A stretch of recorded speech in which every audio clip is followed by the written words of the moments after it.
इंगलबा निंगथमगी उन अमदी नुंगशितना मालेम लैमाइदा प्रलोयगी मतौगुम मरु पुंको कोगलक्लबदा अनौब पुंसी अमा पीबगुम उपाल वपाल सिंगना मयोल अमुक चोंगलकपा हंगाम पाल मचुगी लैरांग कयान फुगाइना सालकपा बसंत ऋतुबु भगवान मागी विभूतिनी हाइना गीतागी तरासुब अध्यायगी कुंथ्राग मंगासुब श्लोकता असुमन ताकली बृहच्छाम तथा सामनाम गायत्री छंद सामहम मासानाम मार्गशीर्षोहम ऋतुनाम कुसुमाकरः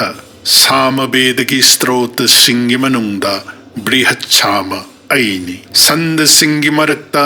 गायत्री छंदनी था तरागनी थोयगी मनुंगदा मार्गशीर्षनी अमदी ऋतु सिंगी मरक्ता बसंतनी श्री कृष्ण की विभूति ओइरिबा बसंत ऋतु असी फाइरेनगी मंगानी पानबदगी हौई मरम असिना निमित असिबु बसंत पंचमी हाइन खंगै निमित असिना ऋतु रास बसंत हौरे हाइबदु खंगहल्ली अनिशुबदा बसंत पंचमी असी सरस्वती देवी की मपोक नुमितनी नुमित असिदा महाकी पूजासु पांगथोई ऋग्वेद की मनुंगदा ताकली मदुदी सरस्वतीम देवयंतो हबंते है लाई सिंगी मनाक्त यौनिंग लबदी सरस्वती बु निंगनी हाइबदी अवांग थाक्ता काकत निंग लबदी ज्ञान की दमक्ता सरस्वती बु निंगनी हाइबसु याय देवी पुराणदसु असुमना हाइरी आदौ सरस्वती पूजा कृष्णे नबी निर्मिता यत् प्रसादान मुनि श्रेष्ठ मूर्खा भवति पंडिताः श्री कृष्णन निंथिन ताकली मदुदी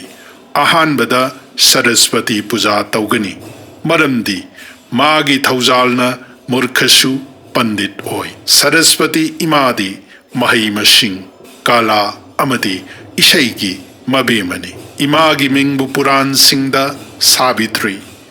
गायत्री सती लक्ष्मी अंबिका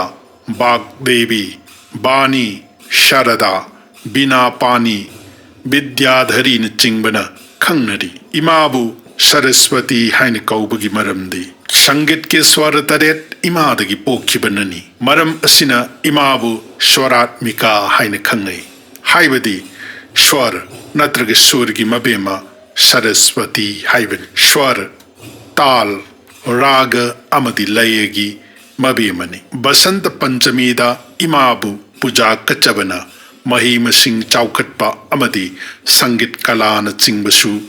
चौखटपा पिनबी अहुम सुबदा श्री कृष्ण की बसंत रास की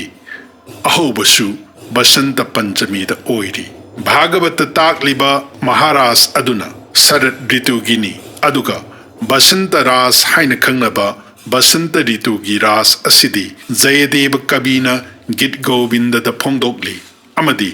अतोप पंडित कयानसु मशिबु ताकली मपोक मपोक कयादगी जुग जुग खुदिंग द इबुंगो मातबु फंगजगे निंजरक्लबा भक्त कयाबु शारदीय रास्त राधा कृष्ण अनीना दर्शन फंगनबी अदुबु बसंत ऋतु द पांगथोकपा बसंती रास्तदी शुभनतकी नित्य सिद्ध गोपी सिंह रास सानखी शारदीय रासद श्री कृष्ण न गोपी सिंह हुंदोक्लमदुन चटखिबगी लमनबु बसंती रास्त राधिका न इबुंगोबु हुंदोक्लमदुन सिंखी मफमदी शारदीयाना जमुना मपांदनी अमदी बसंती न गोवर्धन की मनुंग लैबा चंद्र सरोवर मपांदनी बसंती रास की मनुंग श्री कृष्ण न काइनबगी मैचांगना हिक्न कप्पदा अमुब कुचु अदु ताइपेट ताइदुना हंगाम पाल मचु ओइकी इबुंगोन संकल्प तौकी मदुदी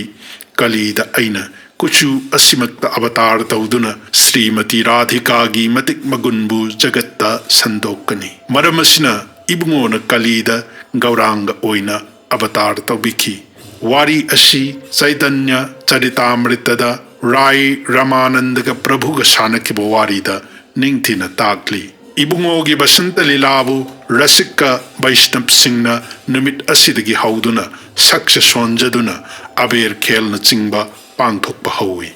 मरी सुबदा रामायण की मनुंगदा शिव महादेवन समाधिद लैरिङैदा इंद्रदेवन काम कौबु लाइबु महादेव की मनाक्ता थारक्खी कामदेवन महादेवबु काम पोखंदुना ध्यान थुगाइनब होनबदा माई पाकिदे शिवजी की अहुम सुबमित पांगलक्तुना कामदेव ओइन चाकथेक्तुना उट ओनखी कामदेव की नुपी रतीना महादेव दा हाइजकी इपुरोइबगी मराल ngaakpiyu महाक्ति शुभन खक्की इंद्र की याथंग इनबनी महादेवना कामदेवबु मसा याउदना हिंगतहनकी मसा याउदे हाइबगी मागी ममिंग अनंग हाइना कौकी रति की मफमदा महादेवना हाइकी नपुरोइबदी संसारद मियोइब खुदिंगमकी नुंगदा लैरगनी असुमना ताकी शिवजीन कामदेवबु हिंगंदुना मियोइब पुम्नमकी नुंगदा लैहनखिब नुमित्तु बसंत पंचमीदा ओइकी बसंत पंचमी का मरी लेनबा मसिंग थिंगमद्रब वारी कया लैरी मालेमदा अनौब थवाई हापलिबा ऋतुराज बसंत ngasiदगी हौरे